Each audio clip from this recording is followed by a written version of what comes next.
सबसे बड़ी खबर है जहां पर झारखंड विधानसभा चुनाव का रण शुरू हो गया है। 2 पर्यवेक्षकों को सौंपा गया चुनाव की जिम्मेदारी। तो बता दें कि 81 विधानसभा सीटों को लेकर रणनीति बनेगी और बीजेपी ने एक सीट से मांगे 3 उम्मीदवारों के नाम। तो बीजेपी में झारखंड चुनाव को लेकर रायशुमारी भी शुरू हो गई है। तो चुनावों को लेकर तैयारियां शुरू। झारखंड विधानसभा चुनाव का रण शुरू हो गया है। 2 पर्यवेक्षकों को सौंपा गया चुनाव की जिम्मेदारी का जिम्मा और 81 विधानसभा सीटों को लेकर रणनीति बनाई जाएगी। बीजेपी ने एक सीट से 3 उम्मीदवारों के नाम मांगे हैं। बीजेपी में झारखंड चुनाव को लेकर रायशुमारी का दौर भी शुरू हो गया है। तो बता दें कि बीजेपी तैयारियों में जुट गई है। ऐसे में सूरज कुमार हमारे साथ में जुड़े हैं ज्यादा जानकारी के साथ में। सूरज, झारखंड विधानसभा चुनावों को लेकर बीजेपी की तैयारियां शुरू हो गई हैं और ये भी जानकारी मिल रही है कि एक सीट से 3 उम्मीदवारों की लिस्ट मांगी गई है। क्या कुछ जानकारी? देखिए, बिल्कुल झारखंड बीजेपी लगातार चुनावी मोड पर है और लगातार बैठकों का दौर भी जारी है। कल भी घंटों बैठकें हुई। कल आपने देखा कि हेमंत बिस्वा शर्मा जो कि चुनाव सह प्रभारी है, घंटों की बैठकें हुई। पार्टी के कई ऐसे शीर्ष नेता भी बैठक में शामिल थे और आज उसी विधानसभा को लेकर सभी विधानसभा यानी झारखंड के 81 विधानसभा सीटों को लेकर क्षेत्रों में रायशुमारी आज से शुरू हो गई है। यानी हर एक विधानसभा क्षेत्र में 2 पर्यवेक्षकों को नियुक्त किया गया है। उन्हें जिम्मेवारी सौंपी गई है कि अपने अपने विधानसभा क्षेत्रों के 3 ऐसे नाम बताए जिन्हें पार्टी टिकट दे सकती, वो पार्टी के उम्मीदवार के लायक हो वो। तो इस तरह के जो कार्यक्रम है वो आज से इनकी शुरू हो गई है और झारखंड 81 विधानसभा सीटों में पार्टी किसे कैंडिडेट बनाएगी, ये तमाम चीजों को लेकर पार्टी एक सीटों से 3 नाम मांगे हैं और तीनों नामों को लेकर यानी 81 सीटें हैं तो 81 को आप ये कर सकते हैं। तो ये तीनों एक विधानसभा सीटों को लेकर जिस तरह से 3 नाम मांगे गए हैं, सभी नामों को जो पार्टी के आला कमान है, जो शीर्ष नेता है, उन्हें दिल्ली भेजा जाएगा। उसके बाद उस पर मुहर लगेगी। तो एक बड़ी जिम्मेवारी आज पार्टी ने जो पर्यवेक्षकों को सौंपी है और उसके आधार पर अब वो एक विधानसभा क्षेत्र से 3 नाम को वो चयन करेंगे और वो नामों को पार्टी के जो आला नेता है, झारखंड के जो प्रदेश के जो नेता हैं, उन्हें पहले सौंपेंगे। फिर उसके बाद उस नामों पर रायशुमारी होगी। फिर उसके बाद फाइनलाइज करने के लिए उसे दिल्ली भेजा जाएगा। सूरज, एक बात और, पिछले कुछ दिनों में जो झारखंड में उठापटक हुई है राजनीतिक तौर पर, उसके बाद बीजेपी के पास एक बड़ा मौका है और बीजेपी ये चाहती है कि उस मौके का फायदा उठाया जाए। तो ऐसे में बीजेपी की जो रणनीति है इस बार इन चुनावों में वो यही रहेगी कि किसी तरह से जीत हासिल हो सके और वहां पर सरकार बना सके। 2 पर्यवेक्षक वहां भेजे गए हैं। अगर तैयारी की बात करूं मैं तो देखिए, एक सीट से 3 नामों की यहाँ पर बात की जा रही है।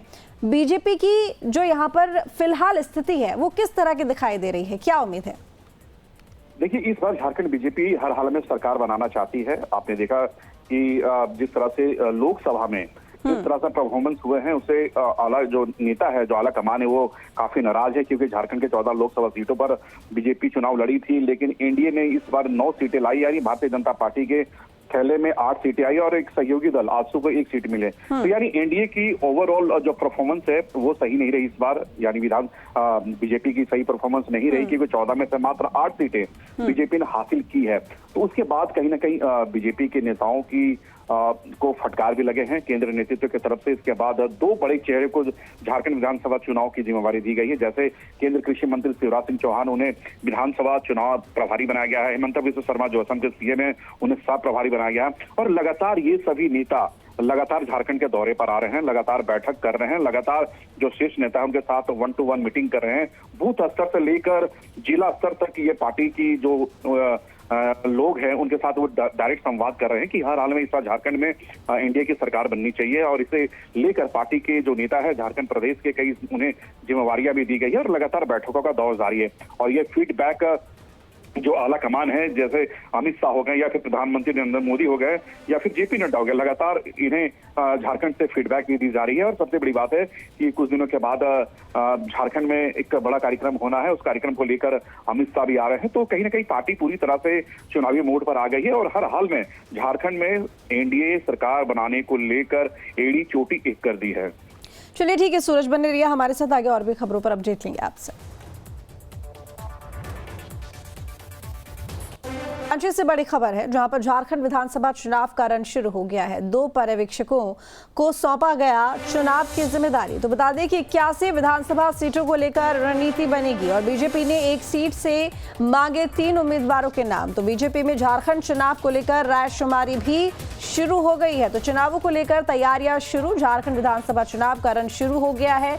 2 पर्यवेक्षकों को सौंपा गया चुनाव की जिम्मेदारी का जिम्मा और 81 विधानसभा सीटों को लेकर रणनीति बनाई जाएगी। बीजेपी ने एक सीट से 3 उम्मीदवारों के नाम मांगे हैं। बीजेपी में झारखंड चुनाव को लेकर रायशुमारी का दौर भी शुरू हो गया है।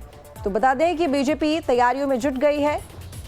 ऐसे में सूरज कुमार हमारे साथ जुड़े हैं ज्यादा जानकारी के साथ में। सूरज, झारखंड विधानसभा चुनावों को लेकर बीजेपी की तैयारियां शुरू हो गई हैं और ये भी जानकारी मिल रही है कि एक सीट से 3 उम्मीदवारों की लिस्ट मांगी गई है। क्या कुछ जानकारी? देखिए, बिल्कुल झारखंड बीजेपी लगातार चुनावी मोड पर है और लगातार बैठकों का दौर भी जारी है। कल भी घंटों बैठकें हुई। कल आपने देखा कि हेमंत बिस्वा शर्मा जो कि चुनाव सह प्रभारी है, घंटों की बैठकें हुई। पार्टी के कई ऐसे शीर्ष नेता भी बैठक में शामिल थे और आज उसी विधानसभा को लेकर सभी विधानसभा यानी झारखंड के 81 विधानसभा सीटों को लेकर क्षेत्रों में रायशुमारी आज से शुरू हो गई है। यानी हर एक विधानसभा क्षेत्र में 2 पर्यवेक्षकों को नियुक्त किया गया है। उन्हें जिम्मेवारी सौंपी गई है कि अपने अपने विधानसभा क्षेत्रों के 3 ऐसे नाम बताए जिन्हें पार्टी टिकट दे सकती हो, पार्टी के उम्मीदवार के लायक हो वो। तो इस तरह के जो कार्यक्रम है वो आज से इनकी शुरू हो गई है और झारखंड 81 विधानसभा सीटों में पार्टी किसे कैंडिडेट बनाएगी, ये तमाम चीजों को लेकर पार्टी एक सीटों से 3 नाम मांगे हैं और तीनों नामों को लेकर यानी 81 सीटें हैं तो 81 को आप ये कर सकते हैं। तो ये तीनों एक विधानसभा सीटों को लेकर जिस तरह से 3 नाम मांगे गए हैं, सभी नामों को जो पार्टी के आला कमान है, जो शीर्ष नेता है, उन्हें दिल्ली भेजा जाएगा। उसके बाद उस पर मुहर लगेगी। तो एक बड़ी जिम्मेवारी आज पार्टी ने जो पर्यवेक्षकों को सौंपी है और उसके आधार पर अब वो एक विधानसभा क्षेत्र से 3 नाम को वो चयन करेंगे और वो नामों को पार्टी के जो आला नेता है, झारखंड के जो प्रदेश के जो नेता हैं, उन्हें पहले सौंपेंगे। फिर उसके बाद उस नामों पर रायशुमारी होगी। फिर उसके बाद फाइनलाइज करने के लिए उसे दिल्ली भेजा जाएगा। सूरज, एक बात और, पिछले कुछ दिनों में जो झारखंड में उठापटक हुई है राजनीतिक तौर पर, उसके बाद बीजेपी के पास एक बड़ा मौका है और बीजेपी ये चाहती है कि उस मौके का फायदा उठाया जाए। तो ऐसे में बीजेपी की जो रणनीति है इस बार इन चुनावों में वो यही रहेगी कि किसी तरह से जीत हासिल हो सके और वहां पर सरकार बना सके। 2 पर्यवेक्षक वहां भेजे गए हैं। अगर तैयारी की बात करूं मैं तो देखिए, एक सीट से 3 नामों की यहाँ पर बात की जा रही है। बीजेपी की जो यहाँ पर फिलहाल स्थिति है वो किस तरह की दिखाई दे रही है, क्या उम्मीद है? देखिए, इस बार झारखंड बीजेपी हर हाल में सरकार बनाना चाहती है। आपने देखा कि जिस तरह से लोकसभा में जिस तरह से परफॉर्मेंस हुए हैं उससे आला जो नेता है, जो आला कमान है, वो काफी नाराज है क्योंकि झारखंड के 14 लोकसभा सीटों पर बीजेपी चुनाव लड़ी थी, लेकिन एनडीए ने इस बार 9 सीटें लाई। यानी भारतीय जनता पार्टी के थैले में 8 सीटें आई और एक सहयोगी दल आजसू को 1 सीट मिले। तो यानी एनडीए की ओवरऑल जो परफॉर्मेंस है वो सही नहीं रही इस बार। यानी बीजेपी की सही परफॉर्मेंस नहीं रही क्योंकि 14 में से मात्र 8 सीटें बीजेपी ने हासिल की है।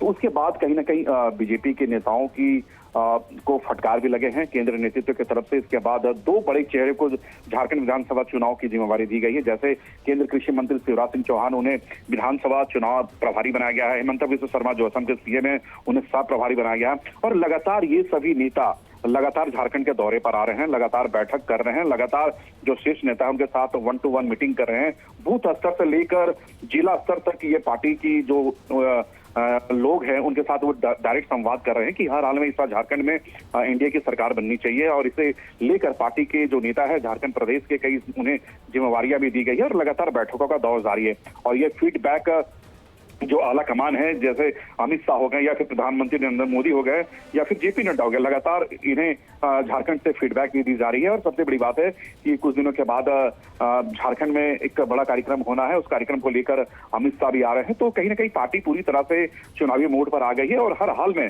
झारखंड में एनडीए सरकार बनाने को लेकर एड़ी चोटी एक कर दी है।